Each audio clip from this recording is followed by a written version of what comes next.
자, 요한복음 2장 1절부터서 12절까지인데 제가 1절부터서 2절까지만 같이 읽도록 하겠습니다. 사흘째 되는 날에 갈릴리 가나의 혼인잔치가 있었다. 예수의 어머니가 거기 계셨고 예수와 그의 제자들도 그 잔치에 초대를 받았다. 자, 요한복음 이제 2장을 넘어와서 전체적인 흐름이 이제는 예수님에게 초점이 맞춰집니다.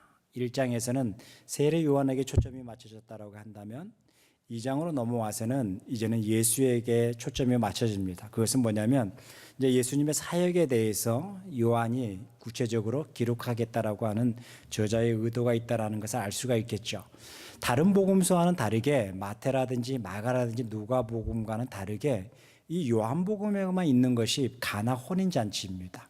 그런데 예수의 사역의 첫 시작이 다른 복음서와는 다르게 이 요한복음에서는 왜 가나의 혼인잔치로부터서 시작이 되었는가라는 것이 우리가 한번 생각해 봐야 될 부분이 아닌가라고 생각합니다. 그것은 이것을 쓰고 있는 저자인 요한의 어떤 의도가 분명히 있을 거다. 그리고 이 요한은 이것을 읽는 독자들에게 요한이 무엇을 말하고 예수를 통해서 무엇을 말하고 싶어하고 그리고 예수가 오심에 대한 궁극적인 목적이 무엇인가를 설명하고 싶은 것이 바로 이 요한의 목적일 수도 있다라는 것이 우리가 좀 성경을 보면서 이해했으면 좋겠습니다.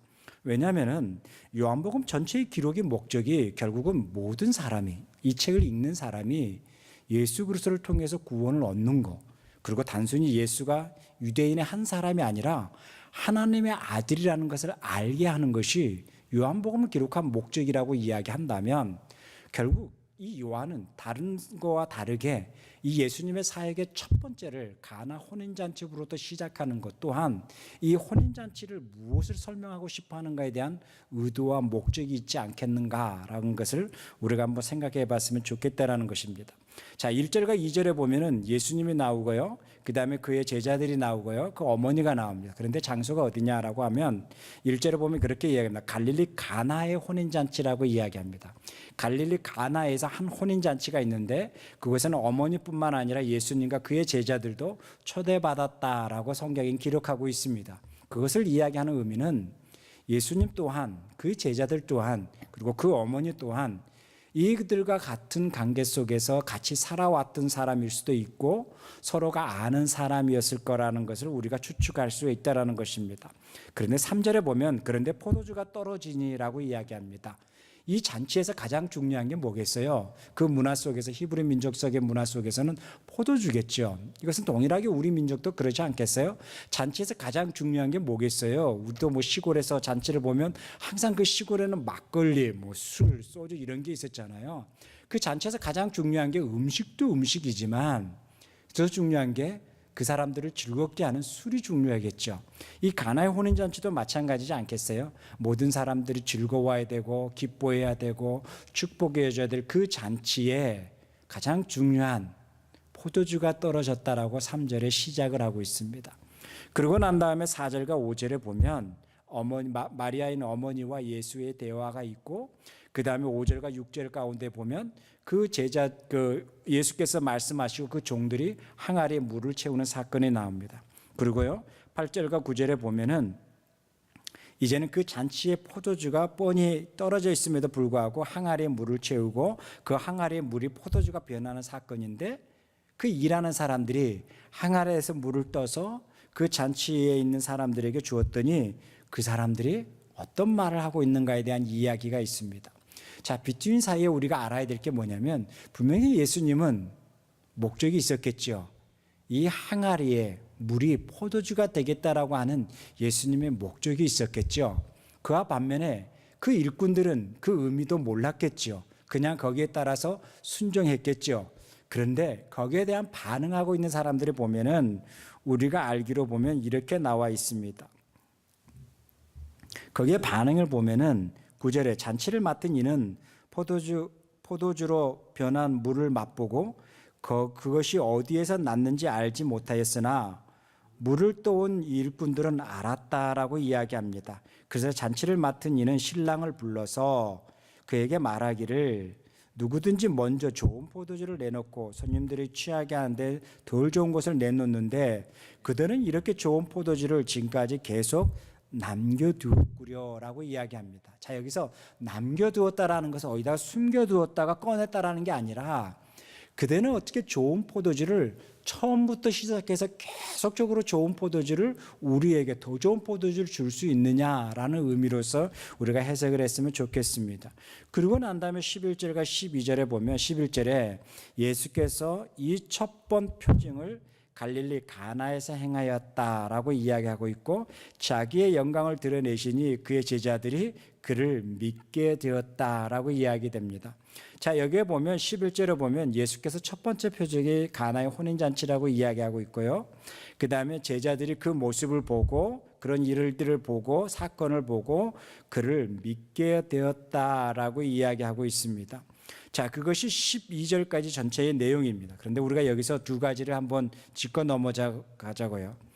일단은 여기에 초대받는 사람들이 이야기하는 건 뭐예요? 계속적으로 어떻게 좋은 포도주가 나올 수 있느냐라는 거죠. 계속적으로 좋은 포도주가 나왔지 않아야 되는 게 정상적인 잔치집인데 어떻게 이 잔치집에는 계속적으로 더 좋은 포도주가 더 나오냐라는 거죠. 더 깊이 있는 포도주가 나오고 더 좋은 포도주가 계속적으로 나오냐라는 거겠죠. 그것이 이 사람들이 바로 신랑을 불러서 이야기하는 내용입니다. 자, 이랬을 때에 그들이 가지고 있는 상식과 생각은 뭐예요? 더 좋은 포도주가 나오지 않아야 되는데 어떻게 계속적으로 더 좋은 포도주가 나오냐라는 거예요. 이것이 우리가 가지고 있는 신앙의 부분 속에서 요한이 우리에게 말하고자 하는 메시지가 있는 것 같습니다. 천국이 뭐냐라는 거예요. 천국은 우리가 예수 그리스도의 만남이 있고 예수 그리스도의 그 만남의 시점이 과거의 첫 번째의 사랑, 예수님과 만나고 난 다음에 첫 번째의 사랑, 그리고 처음에 그 신앙, 그리고 그 처음의 신앙으로부터서 출발이 돼서 시간이 지나면 지날수록 그 처음의 신앙이 점점점 옅어지는 것이 아니라 그 처음의 신앙이 점점점 깊어지고 또 깊어지고 그 근원이 뭐겠어요? 오늘 여기에 보면 근원이 포도주인 것처럼 바로 예수님이 우리의 근원이 되어야 되지 않겠어요? 말씀이 근원이 되어야 되지 않겠어요? 그 말씀으로 말미암아 처음의 만남이 과거형으로 끝나는 게 아니라 현재 우리의 삶 속에서도 더 깊어지고 깊어지는 오늘 본문에 나오는 잔치집과 가야 되지 않느냐라는 거죠. 잔치집과 같아야 되는 것이 바로 천국이어야 되지 않느냐라는 거죠. 이것이 마태에서 이야기하고 있는 천국의 비유 속에서 이야기하고 있는 천국은 마치 자기 아들을 위해서 혼인잔치를 베푼 어떤 임금과 같다라고 이야기한다라는 거예요. 이것이 뭐예요? 마태복음 22장 1절과 14절에 나오는 천국이라는 그 혼인잔치의 비유에 대한 이야기인 거죠. 하나님의 말씀이 있고 그리고 하나님의 백성, 하나님의 자녀됨의 신분이 회복이 되고 그리고 예수 그리스도로 말미암아 제사함을 받는 우리들의 삶의 자리가 시간이 지나면 지날수록 더뎌지고 무뎌지는 신앙의 가치관이 아니라 예수 그리스도를 만남으로 말미암아 시간이 지남과 더 깊이가 있고 더 넓이가 있는 그리고 그 속에서 나오는 그 말씀의 샘물이 우리의 삶을 촉촉이 젖을 만큼 우리에게 깊은 은혜를 끼칠 만큼의 그 근원인 그 말씀의 포도주가 있다라는 것이 뭐예요? 혼인잔치의 이야기가 오늘 우리가 이야기하고 있는 천국의 잔치 이야기가 돼야 되지 않느냐라는 거죠. 우리가 한번 생각해 볼까요? 예수님과 첫 만남 이후에 초대받아서 예수 그리스도와의 그 만남의 이후에 그 혼인잔치 속에서 초대받아서 즐거움이 있었던 그 만남 이후에 우리의 삶은 어떤가요? 어느 시점이면 점점점 무뎌져 가고 있고 어느 시점이면 점점점 무감각해져 가는 삶의 시점에 있을 때에 우리가 한번 고민해 봐야 될 부분이 바로 이 가나 혼인잔치라는 것입니다. 이 혼인잔치의 비유를 통해서 이야기를 통해서 우리가 한번 점검해 봐야 될 부분이 나의 신앙이 이 가나의 혼인잔치 속에서 있을 때에 예수 그리스도의 말씀을 통해서 내가 더 깊은 포도주를 마시는 것처럼 그 말씀 속에 거하는 나의 삶의 모습인가?